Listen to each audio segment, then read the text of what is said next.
Hear me? Test. How do I turn this on? Anybody?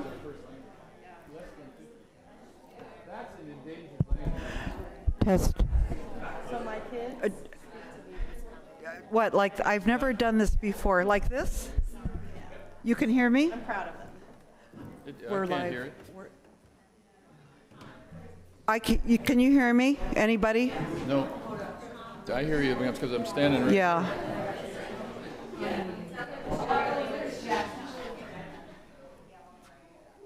So, me and hello. It works. Okay. Okay. much. It's not starting. Keep talking. And hello everyone. And Welsham Mansandoga to get the YU. That's my name, and I'm also known as Nancy Barnes, and I work here at Sealaska Heritage Institute. It's my great honor today to introduce David A. Boxley, an internationally celebrated Northwest Coast native artist and the first Alaska Tsimshian carver to achieve national prominence. David was born in Metlakatla. He has been deeply involved in the revitalization of Tsimshian culture through teaching Shm'algyack, the language of the Tsimshian, also art and carving. He is well respected as a totem pole carver and is now working on his 86th totem pole. With his son, David R. Boxley, he created one of 3 monumental works for the Walter Soboleff Building. The cedar house front in the foyer, believed to be the largest piece of its kind in the world. It's the first thing I see when I come into this building every day. In 2003, they put up the amazing Tsimshian pole at the Whale Park here in Juneau, one of the 12 poles on the Juneau waterfront. His accomplishments are many. I could go on for a long time, but I know you all want to hear from him. Atsiksagodu, I am so proud to call you my longtime friend and mentor, and I was honored to receive my name from him along with Little Nancy or Nancy Evelyn Barnes. Please give a warm Juneau welcome to David A. Boxley.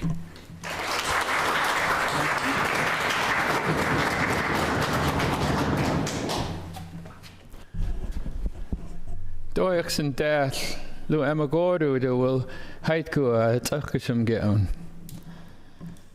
I said, thank you, my dear. I'm happy to be standing with you.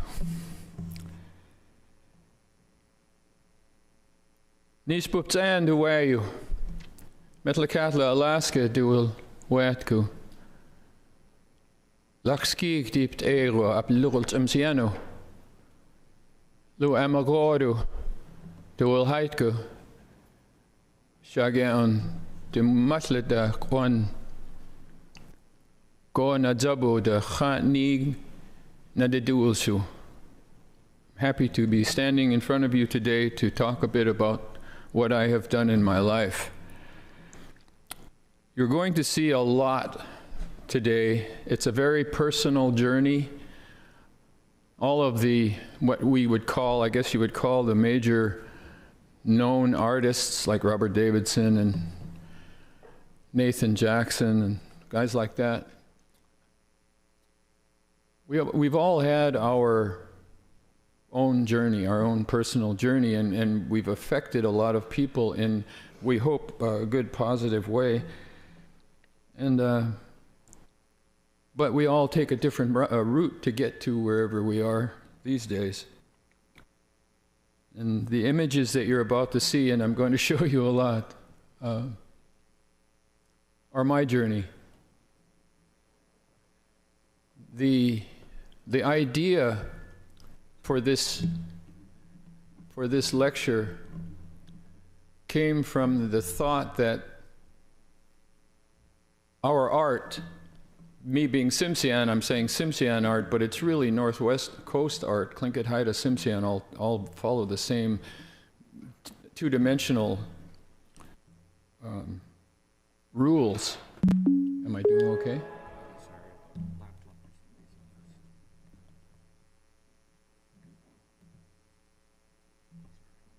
Sorry about this.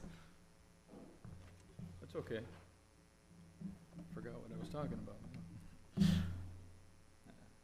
Anyway, the whole idea behind this, what you're going to see right now, and you're going to see a lot, is that the art that we produce is all based on the potlatch. It's everything that we do, totem poles, canoes, bentwood boxes, masks, rattles, paddles, everything has something to do with coming and going to the potlatch, or giving gifts, helping behind the scenes, paying the witnesses, celebrating, singing and dancing. All of that, it all revolves around the potlatch is the hub of our cultural wheel. I grew up in Metlakatla, which is a village that was a direct result of a missionary that came among our people in the 1800s and brought our people, a good number of our people, to Alaska from British Columbia in 1887. And that was a really a big time, a big moment, a big change in our culture, because we were forced to leave everything behind in order to become good Christians and to compete in the new world that we didn't know much about. We had to agree to leave everything behind.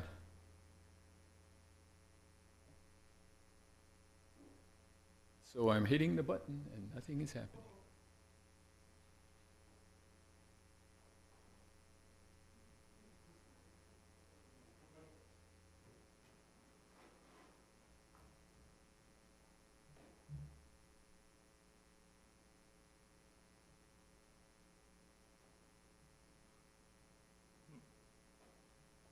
If he doesn't fix it, we might as well go for lunch.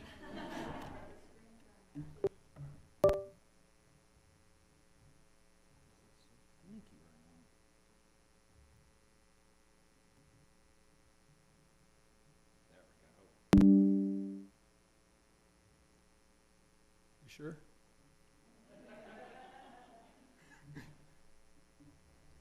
When I was 2 days old, these two really amazing people took me from the hospital in Ketchikan and took me into their lives. My grandparents raised me as their fifth child. everything I am, everything that I've ever done has been to try to make them proud.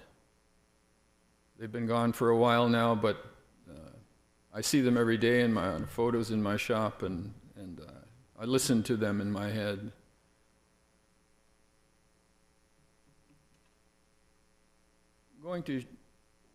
I explained a little bit about how the art touches everything.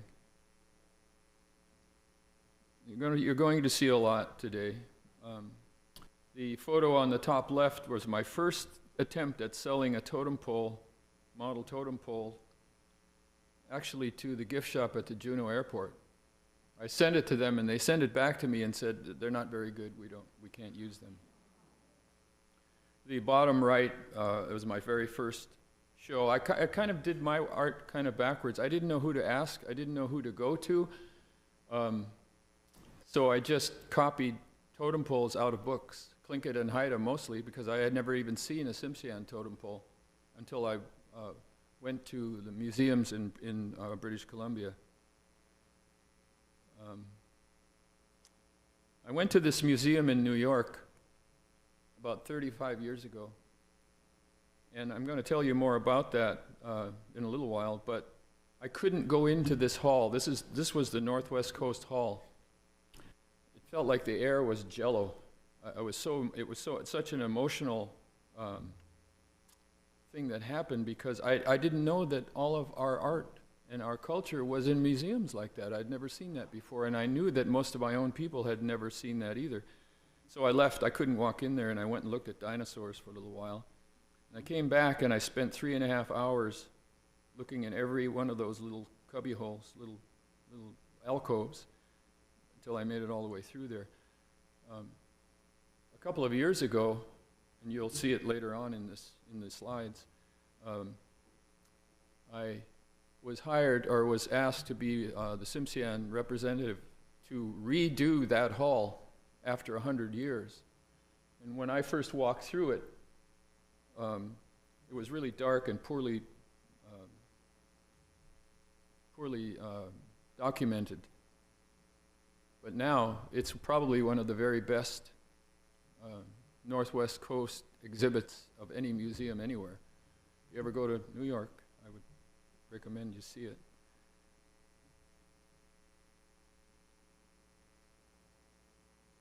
Oh, by the way, you walk by this to get in here. So my son and I, we'll talk a lot more about the making of this in a little bit. That was a big honor, and I really want to talk more about it in a little bit. 1982 raised the first totem pole in 100 years in my village, gave the first potlatch. And the significance of the photo on the left is I was a school teacher. I taught school in Metlakatla and other places for 13 years before I left it all to become a full-time artist. But the thing I really love about that picture is all those kids around me there now have their own kids and grandkids. And I went back to my own village to try to make a difference. And they still call me Coach and Mr. Boxley and stuff like that. It means a lot to me. The pole on the right, that's the very first pole, my grandmother's memorial. That was a very significant pole. This was another really significant totem pole. This is 1994. This is my grandfather's memorial being raised in front of the senior center, which unfortunately in August burned down. They're building a new one right now, or hopefully will be building a new one. This is another significant totem pole.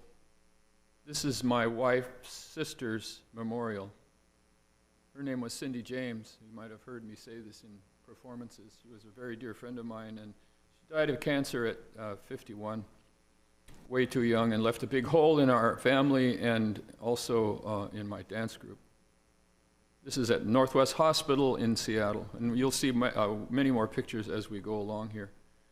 This is a brand new thing. This is something I doubt that any of you have ever seen in person before. I have never seen one in person. All I've seen them in old photos of old Tlingit, Haida, and Tsimshian villages. This is called a horizontal memorial. My son and I carved this in the first week of August to honor my friend Wayne Hewson, who passed suddenly a year or two ago, and this is his ashes are in that dorsal fin, and you'll see more of the carving as we go along here too. But these horizontal memorials is only like 3 feet off the ground. Were prominent in the old villages, but you never see them made anymore. So we decided to do something different because Wayne was different. He was a dear friend, but he was different. Another, besides this house front in this building, I did these doors, my son and I did these doors for the Sealaska offices in Seattle. And the one on the left is eagle, I designed that, and the one on the right is a raven, and my son David designed that, and we all worked on that together along with Clifton Guthrie and Darius Sanadad, who helped us on those projects. The door handles were carved out of yellow cedar and then made into metal for the door handles. And every time you open the door, you're breaking the copper. Those of you who know about what the copper breaker is, or the significance that shows how valuable and how wealthy the owners of that copper would be if they could just break it and pass it out to individuals. A lot of what you're going to see today, a lot of the art, like I said a few minutes ago, has everything to do with potlatch. A canoe like this, you'd ride to the potlatch. Canoes would be given away at the potlatch. Sometimes canoes would be destroyed just to show the wealth of the chief, along with the very well decorated paddles that would go along with those canoes. Boxes and panels that represent house fronts would also be really valuable gifts or payments that would be given away. The house front you see as you come into this place here tells a story. And so when we make little panels like this, it represents those house fronts. Able to tell stories, but in a much smaller scale. This is a design that my son David made for the naming potlatch, naming feast that my family gave about a month or two ago in Seattle. And it's called Samthwan. It means, may your name always be good. The white part of the design is your new name. And you are charged to spend your life keeping that name clean so it doesn't get dirty with poor living. So when it's time for your name to be passed on to another person, it'll be bigger and stronger than it was when you got it.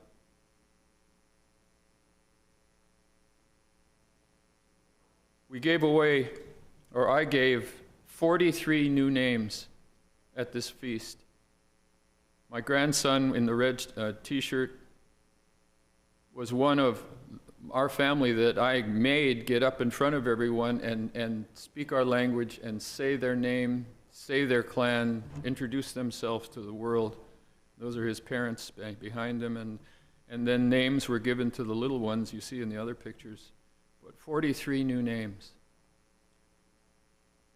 All 4 clans were involved in that time. This one family that you see in this slide, the killer whale family, 19 people got new names, got their button robes, and danced for the first time in their lives. It was very, very touching and very significant. Items that are given away at potlatches are the same items that have been given away for hundreds and hundreds of years to people who do significant things, to prepare for or are invited by their prestige to be part of the event.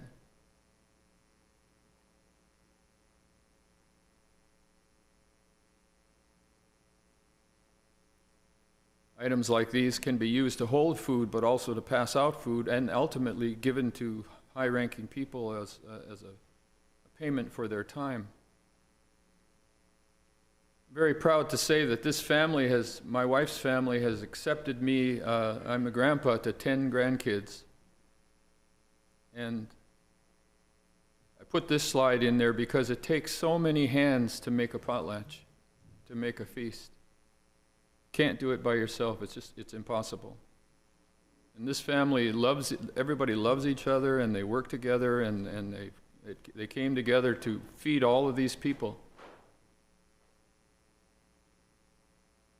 The gifts that are given at potlatch can be small, and they can be just amazing.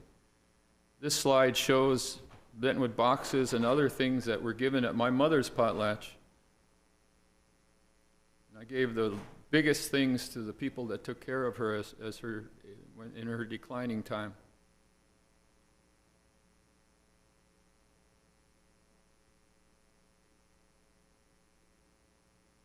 One of the things that I really like, there's Nancy. One of the things that I really like about having something to do in Seattle, like a feast or a potlatch where all three tribes are gathered together, is that we're so far away from home. And any time that there is a reason to get out and celebrate who we are as Tlingit, Haida, and Tsimshian people, everybody shows up, and everybody has a chance to get their regalia on and sing and dance. The art is not only carving. The art is two-dimensional design, it's regalia.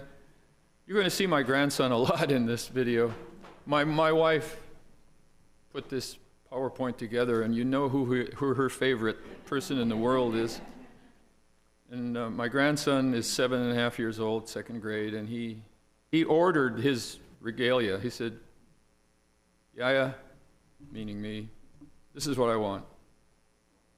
He's got quite a collection of very valuable art, not only just regalia, but masks and rattles and everything else. I just think that picture on the left, you know, when I was growing up, we had nothing. We had no singing, no dancing, no carving, no nothing when it comes to Tsimshian culture in my village. But I'm really proud of the fact that these little ones, this is all they know. From the time that they were not even born yet, when their mothers were like this, they heard the drums and the songs. And when they dance with my dance group to get home, the dancers, they're present. They're performers. They're 2 years old. They're going to be 2 years. You know, they're going to be a 2-year-old once in a while, but for the most part, they're.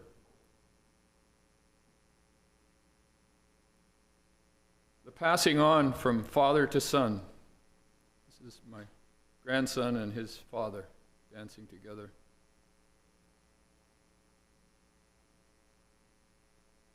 Uncle to son, uncle to nephew.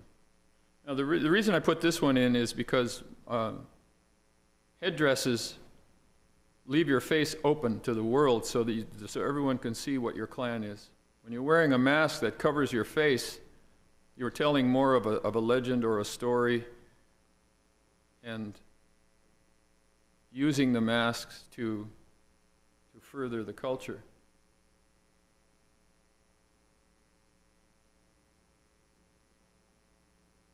I think articulated masks are mystical and magical because they connect our people to that ancient world where we believed that every animal, every creature had a human personality as well and would only look like the animal or bird when there was no human beings around. There are 3 types of masks that the Tsimshians made. One is called a nachnoch. It's a spirit. It's called a spirit guardian, and another one is called storyteller, and a third one is a crest mask, but those are the least made kinds. Mostly nachnoch, spirit guardian. A man would search for his guardian spirit actively in his life, and hopefully it would make him have success.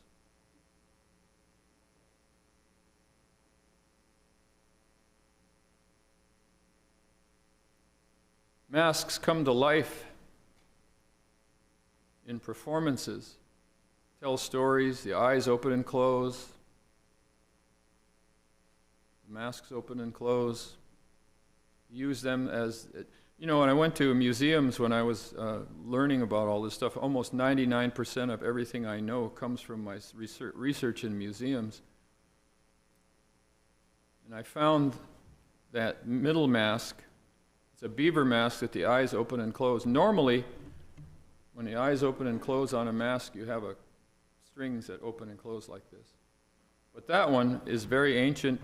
It's used with your mouth on the inside, and I had to do a lot of research looking at old examples in museum collections to get that one going. Drums have become really significant up and down the coast because of the resurgence of dance groups. You know, when I was growing up, there were no dance groups up and down the coast. There were very few. But now everybody's got them. Every tribe, every village, everybody has dance groups, and it's helped the language to make a comeback, but having drums and using them in performance is a direct result of all these new dance groups. Besides drums, rattles are really an important thing, and some are very elaborate, like these, what they call chief's rattles. And I think that rattles like the one you're looking at, the two you're looking at right now, are what they call a final exam for a carver. They're not easy.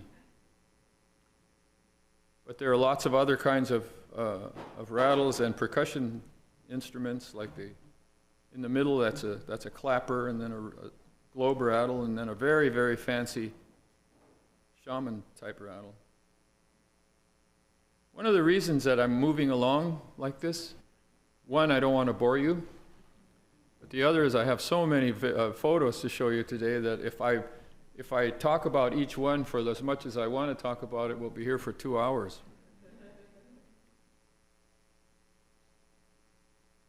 My grandson, again, holding a rattle on a wand that we use for dancing, and then my own son dancing with the chief's rattle. I don't know how many of you know, you can see that his rattle is upside down as he's holding it.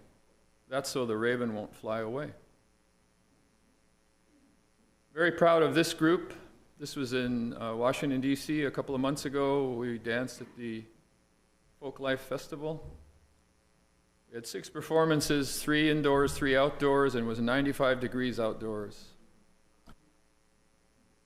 You see all those little ones, all those little spirits that changed our group. Before you look at that photograph, you see all the adults, the men and the women that have been dancing for me for years. And all of a sudden we have all these new little bodies, little human beings.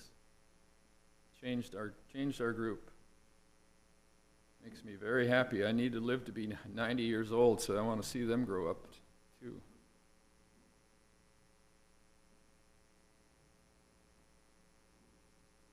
I don't know how many of you have ever seen my dance group at Celebration or on videos or other things like that, but we work very hard. We practice and work very hard, and I try to be fresh when it comes to songs and new masks and things like that, because our culture is a living culture, and we should honor the old masks and the old songs and the old ways of doing things, but we have to live in 2024 as well. And we try very hard to do that in Githon. Githon means people of the salmon. It's a big honor for me to be thought of in the same breath with these 2 gentlemen, Nathan and Robert, the very best of their tribal carvers. I looked up to these guys all of my adult life. Robert Davidson and Reggie, his brother, pretty amazing artists. And when my son David and I would go to their events, and we'd see a new thing that they would bring out, we'd look at each other and go, oh man, what are we going to do now? We got to match them, you know, we got to do something now. But that's okay, and it made some really good things come out of the ether, I guess you could call it. And we've made some good, friendly, competitive moves when it comes to those guys. Nathan taught me how to make my first headdress. You see the headdress on the photo on the left that Nathan's wearing. But he has very unusual teaching style. I went to his house and I said, hey, can you help me make a Amhalite, I guess the Tlingits call it Shm'algyack. And he said, okay. So he took his and he laid it on the table in front of me and he said, look, that's how he taught me how to make it.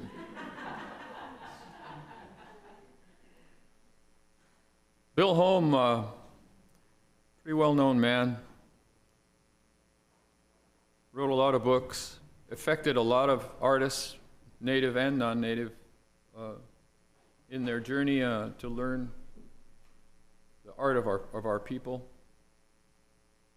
One of the nicest things, nicest compliments that I've ever gotten, and I wasn't even there to hear it, Bill was out here looking at my house front, and he said, I think this is what David Boxley is going to be remembered for. And I hope not, because I've made a lot of other things. And on top of that, my son David Robert, my eldest son, had a lot to do with what that house front out there looks like. He's an amazing artist himself. But I'm very grateful to Bill for those kind words. I have 4 sons. They've all at some time worked with me. It's a feeling of pride that I have that I've been able to pass on to these boys and bring the skills that they own themselves out. I'm going to concentrate right now on 4 young Tsimshians. David R. Boxley,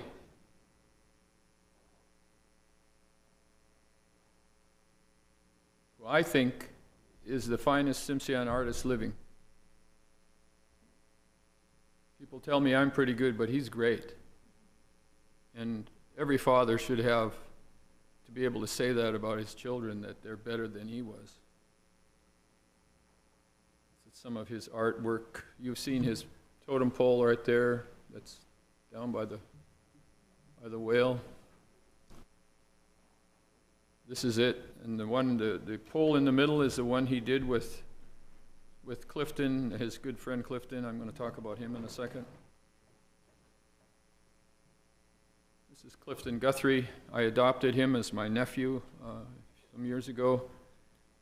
And he is an amazing, talented young man and a good father and excellent fisherman, amazing carpenter.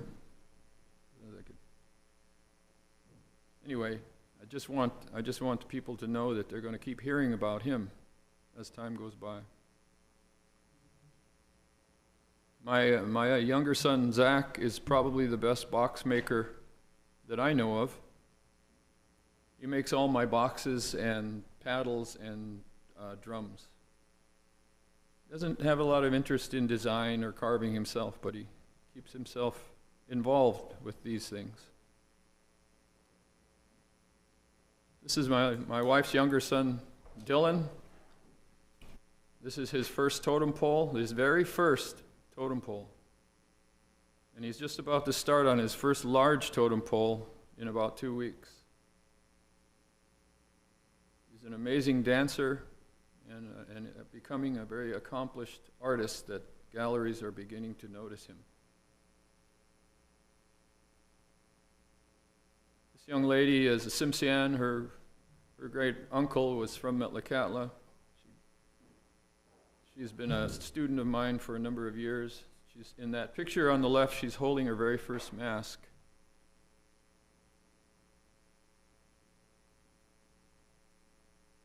Back when I started, like I said, I didn't know who to go to. I didn't know what to do about how do I learn how to do this. And I made a lot of mistakes. And for the most part, I'm self-taught, except for about 3 months from Jack Hudson, Tsimshian carver from Metlakatla. I took a couple of classes that lasted about a month. And then I worked for 2 months in the summer of 1982 with Dwayne Pascoe, a non-native carver who recently passed away. But for the most part, I am self-taught. Totem poles, I'm 100% self-taught. I'm not bragging when I say that I wish I did have a number of people to work with when I was younger. I would have progressed faster. But the good thing about working alone is that I developed a style that I hope looks like old Tsimshian work, that I really want my work to look like it was made in the 1800s. I really admire those old masters. Here's some evidence of what we did to make the house front that you walk by to get into this building.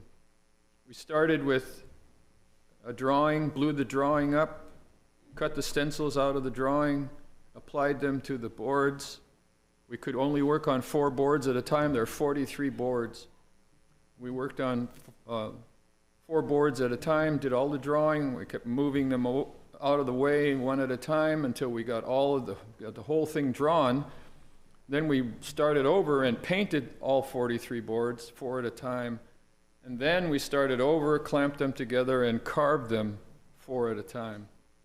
We never got to see the whole thing finished until we were installing it out in front there.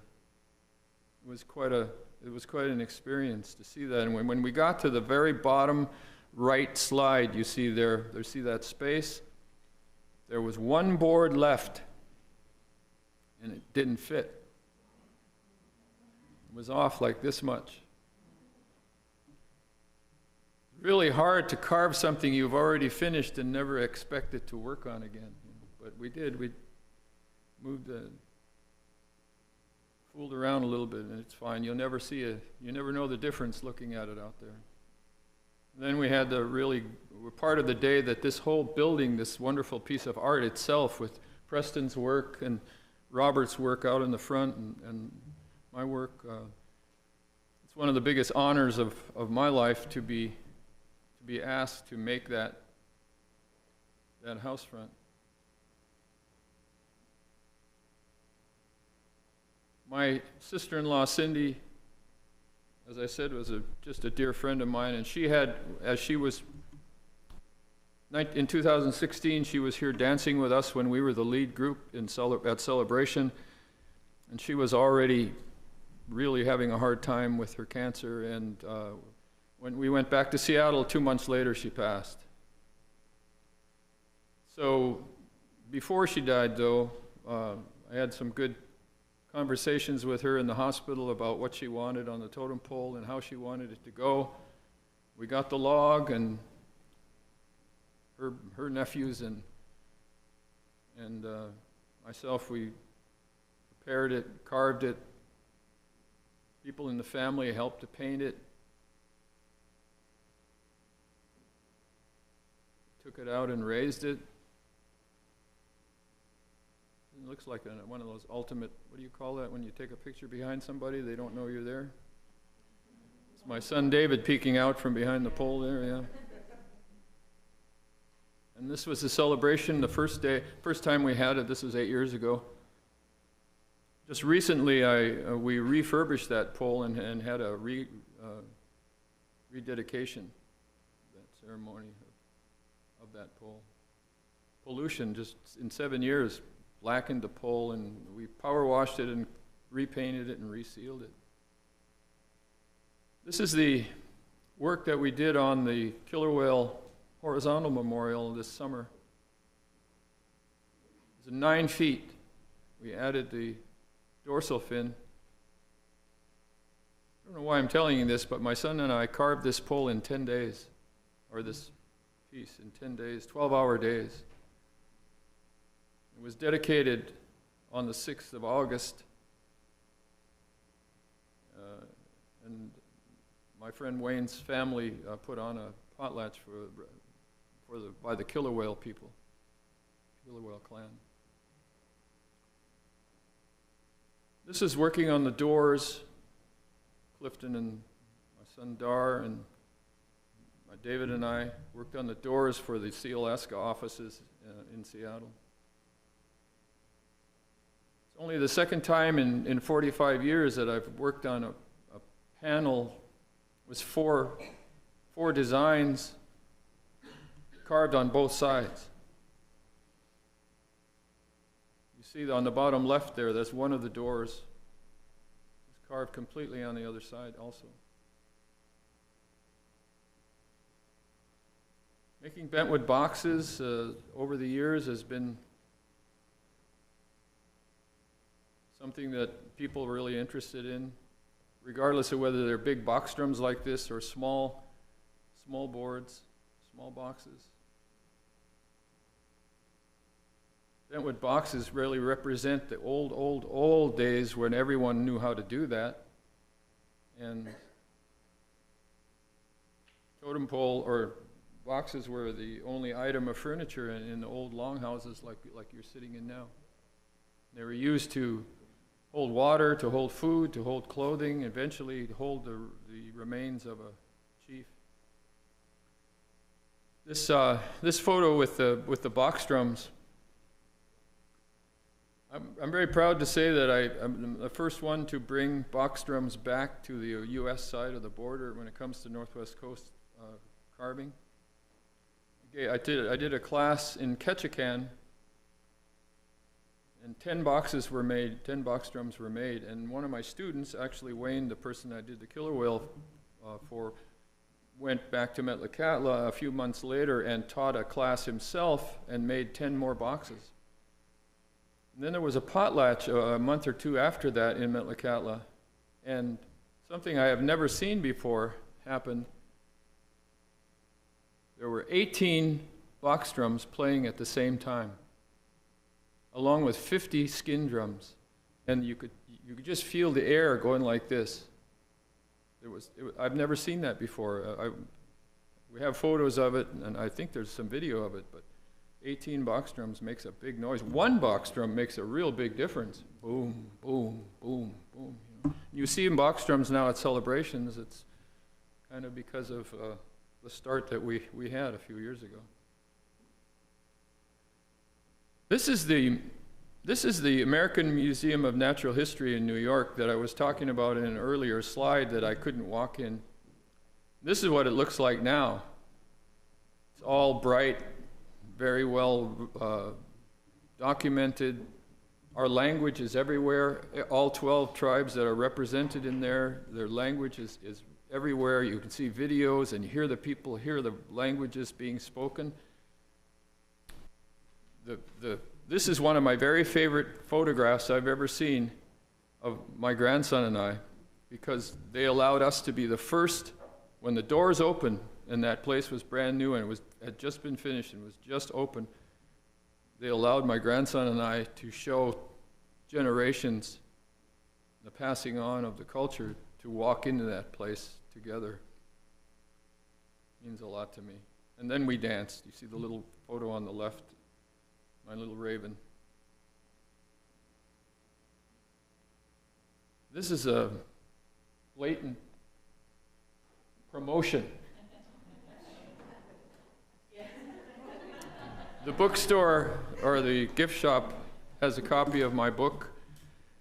My friend Steve, who has taken many of the photos that you see, including the ones on the cover of this book, he took at Celebration over the years, came to me 3 years ago and asked me if he could write a book about my life and my career. And I said, okay, but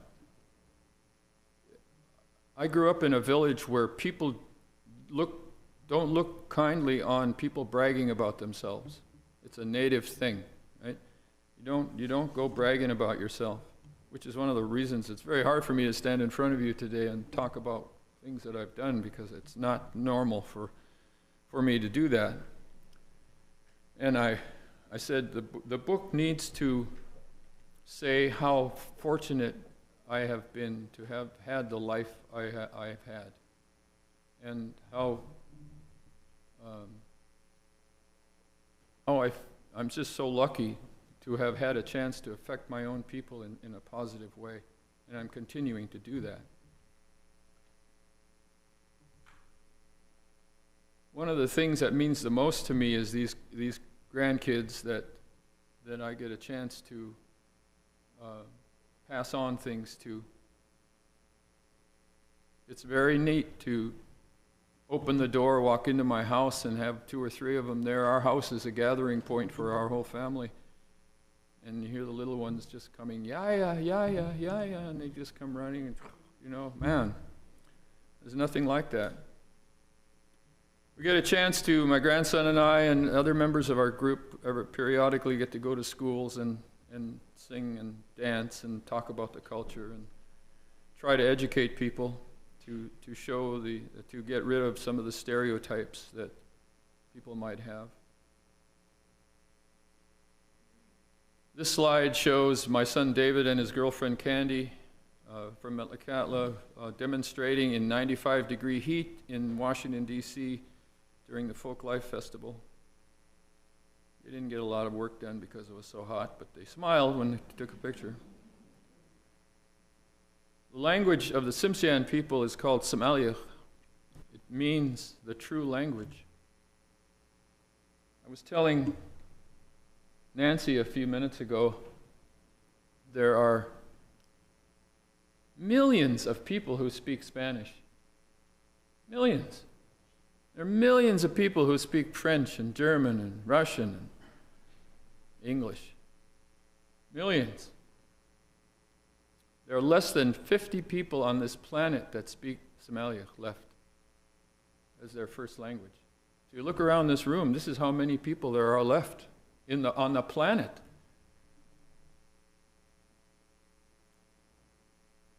I was raised in a house where that's all I heard was Shm'algyack, especially from my grandmother. So when I speak, I say I sound like an old lady. But I'm proud to say that because my grandmother was a wonderful old lady.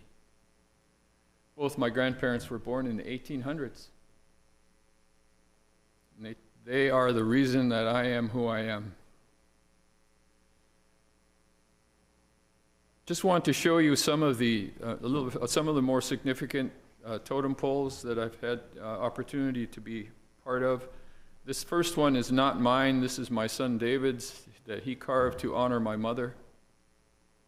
This is the Museum of the American Indian in Washington, D.C.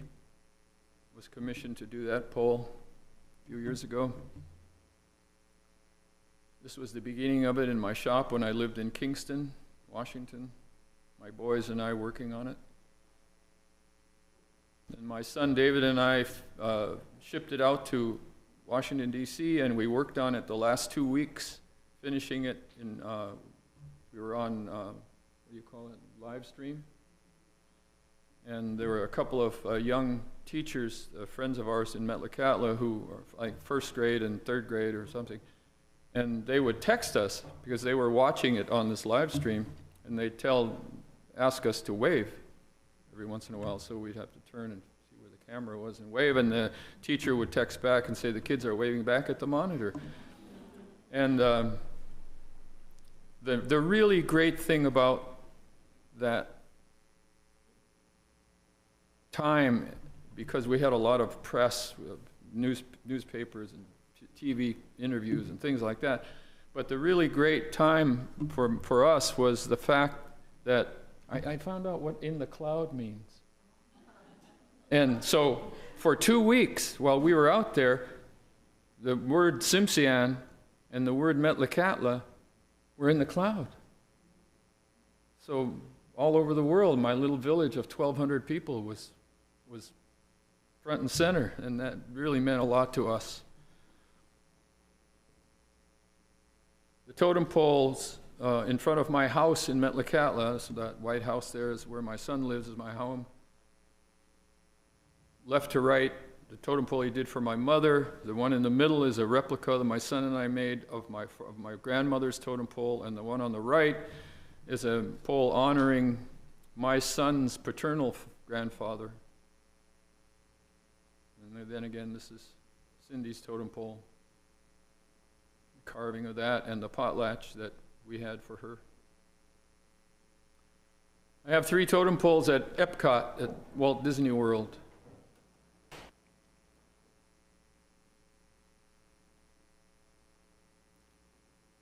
This is a pole I did for a family hired me to make this pole for their mother's 80th birthday.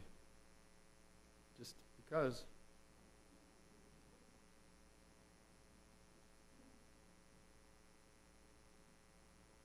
This is a totem pole that we did in Pennsylvania that they wanted it to face the water, so they put it in front of their swimming pool. Don't know why I'm telling you that either. So, ladies and gentlemen, thank you very much for spending your time with me. I hope, first of all, that nothing I said was boring. I hope it was informative. I hope that you will see that I am very fortunate. I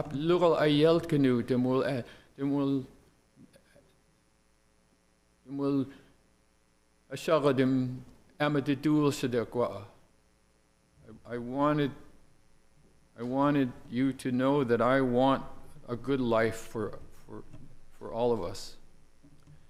And I'm fortunate that I'm able to do what I do still. If you look at my book, I'm not telling you to go buy it, but if you look at my book, the very first photograph in the book is my grandmother and grandfather. And the very last photograph in the book is that boy right there. He was only 2 there, but it's like bookends. I wanted to be a connection between my grandparents and my grandkids, and so that they would have a story of their grandfather's life. And the last thing I want to say is I'm very happily married to that woman I'm walking down the street with. She's my best friend. Her name is Michelle. She might be watching this right now, so I've got to be careful what I say.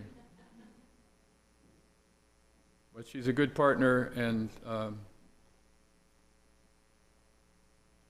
we're looking forward to seeing these grandkids raised. So thank you very much, everybody, for your attention.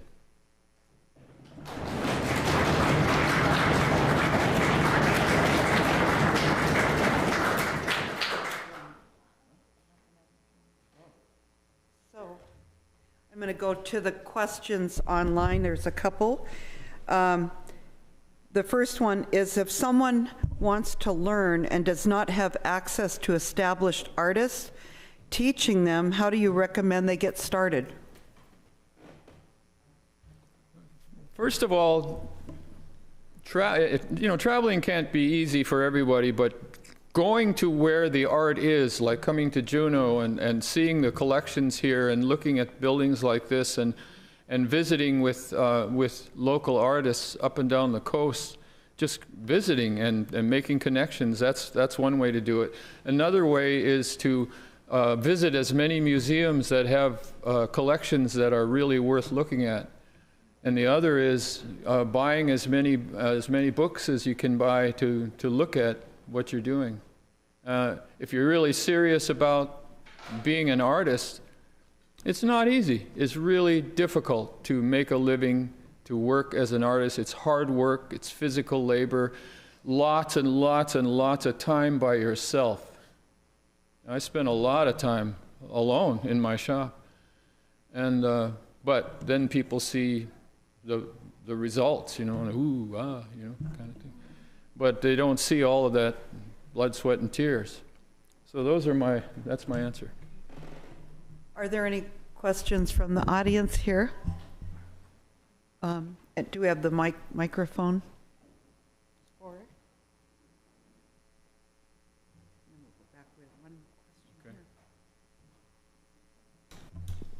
Testing, testing. Thank you. I do museum work and have been involved with preservation of totem poles, and I'm really thrilled to see how many new totem poles have gone up. But of course, going up in the rainforest, it's a hard environment and they have a certain lifespan. And I'm wondering, from your perspective, is there going to be a change in how we think about totem pole preservation and the lifespan of totem poles? Has that been something that's changing? Well, I have a couple of answers to that, I hope. One is every time I do a totem pole, and they don't always listen, the majority have not listened to me, you need to put a water seal on the totem pole every fall. Up and the whole thing, up and down, double coat it with a clear water seal, because it's a lot of money to make a totem pole, to buy a totem pole, to have one made these days. You know, it's not like you're getting a rifle, a canoe, and a pile of blankets. You know, it's very difficult. And let me tell you the thing that breaks my heart more than anything else. I see the end of old-growth red cedar. There's always going to be red cedar. Red cedar is a prolific tree. It's everywhere. But it's second and third and fourth growth now. And when I first started, there was still a lot of really, really good old-growth red cedar trees. But they're getting harder and harder and harder to find now, and the wood we have to use now, unless you're really lucky, is not near the quality that it used to be. And to me, that's the biggest thing. I'll tell you a quick story, real quick one. Before I became a carver, I was in college still, and I was working as a freezer man in the cold storage in Metlakatla. And I had a day off. A friend of mine was working on the log ships. They were loading log ships, both round logs and cut up cants, big, tons and tons of wood. And my friend, as a classmate of mine, said, can you come and substitute for me today? I've got to go dentist appointment or something. And I said, okay, sure. So I went, and my job, easiest job I've ever had in my life, my job was to get down inside this ship, get out of the way underneath, and the guy would make the big crane, and he'd come over like that, and he'd load the wood down into the thing, and all I'd have to do is go over and pop the cable and get out of the way, and they would go up and get another load. Think about this. 3 football fields long is the hatch. 3 stories tall, 4 stories tall. Big, giant space. And I was sitting there waiting, and it was a really boring day. I think I made $160 or something like that. It was great, that part.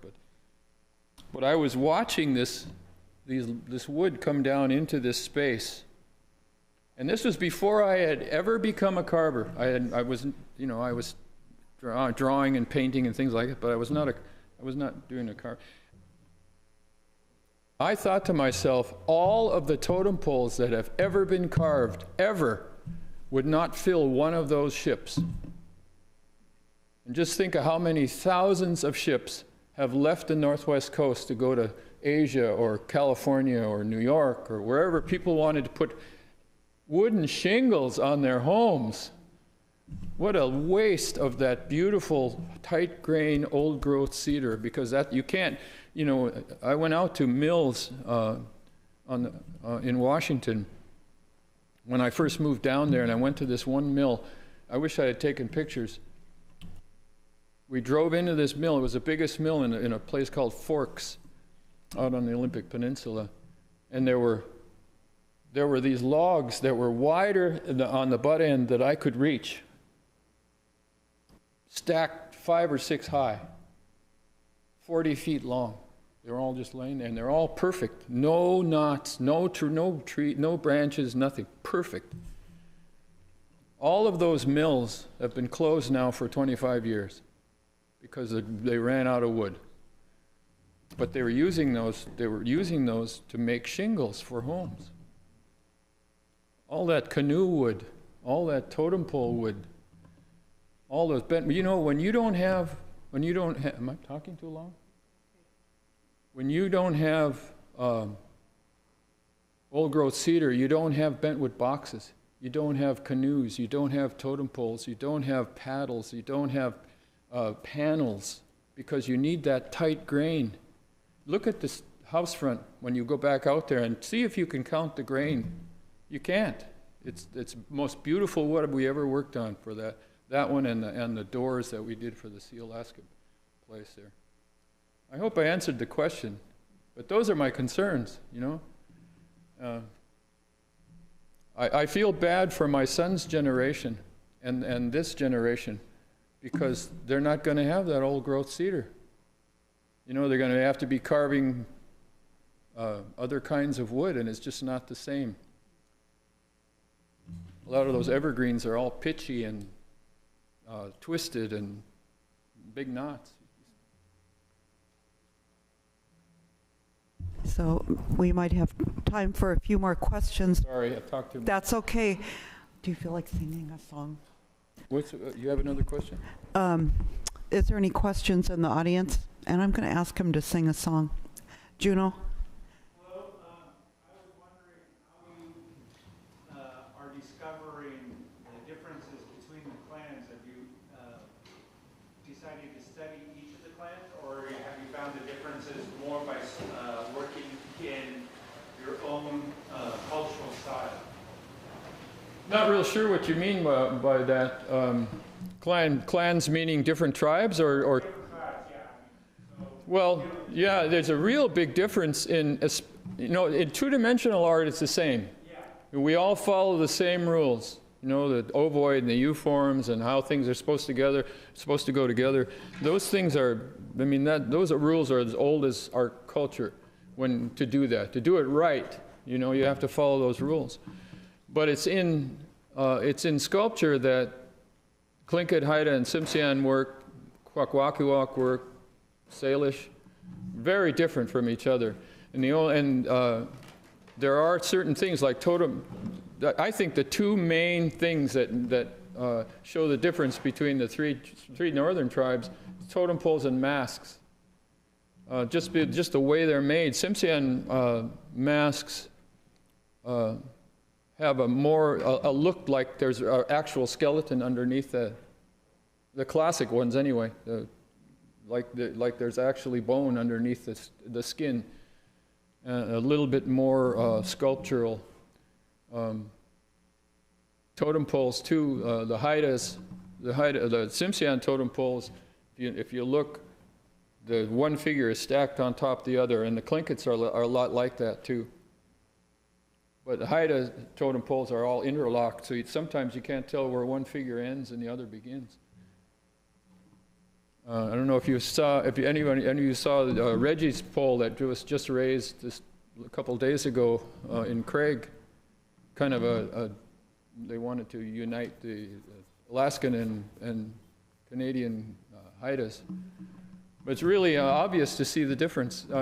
There's only one place that you can see all three tribes' totem poles standing next to each other, and that's at the KIC building in Ketchikan. I did a Tsimshian pole, Israel did a Tlingit pole, and I forget the name. Anyway, there's a Haida pole there too, and that's real difference in the styles, standing next to each other. I was curious, in discovering those styles, do you focus more on your Tsimshian style? Yeah, that's all I do, yeah. Okay. Yeah, one of the differences, one of the differences in my lifetime too, when I first moved to Seattle from Metlakatla to, I gave up school teaching. I dropped my keys on the principal's desk and I said, I'm going to go be a carver. It was a scary time because I had two little boys, you know, a new family, and it was a real different time, and the galleries, I wanted to be exposed to the galleries and for them to see my art. I didn't want to wait 10 more years till I retired from school teaching to try to make a living as an artist, because I really love what I do. I still do every day. I'm getting older, but I still enjoy walking into my shop every day and creating something new.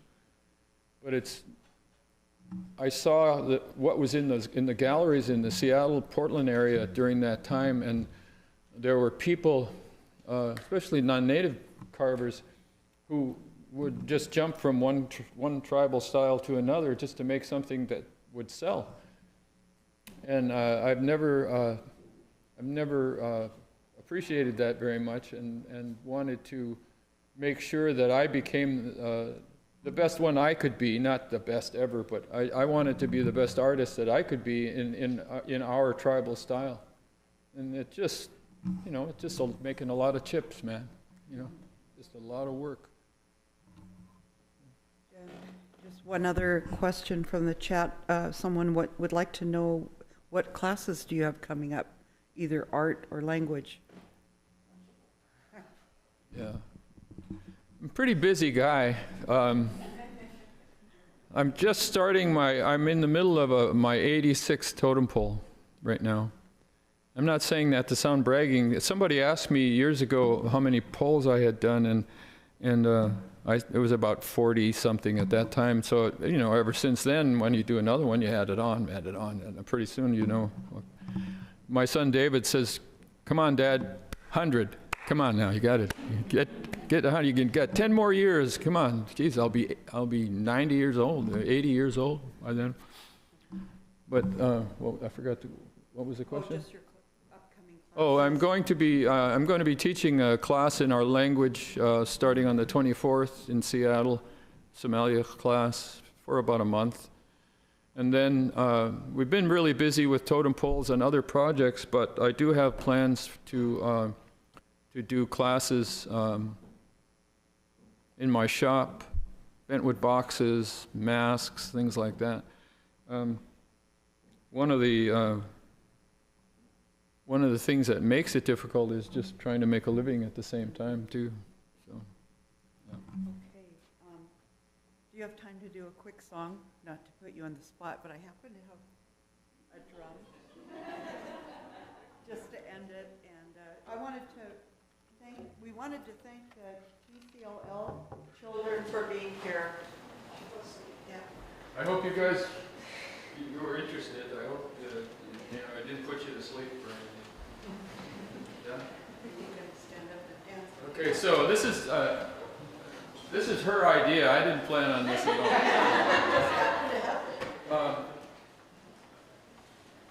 I'll do one song.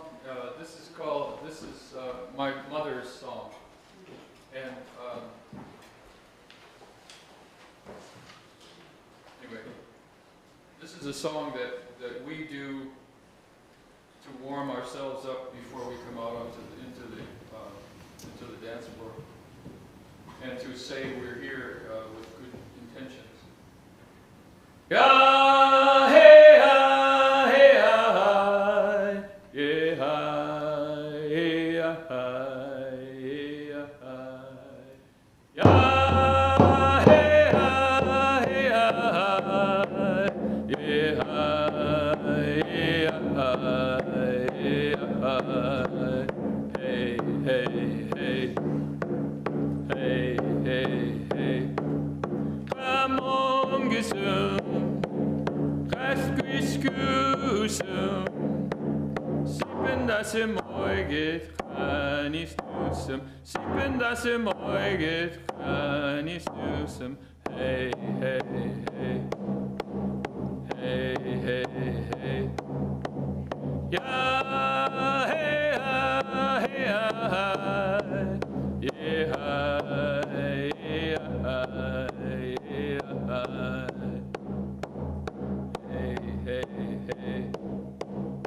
hey, hey, hey, hey.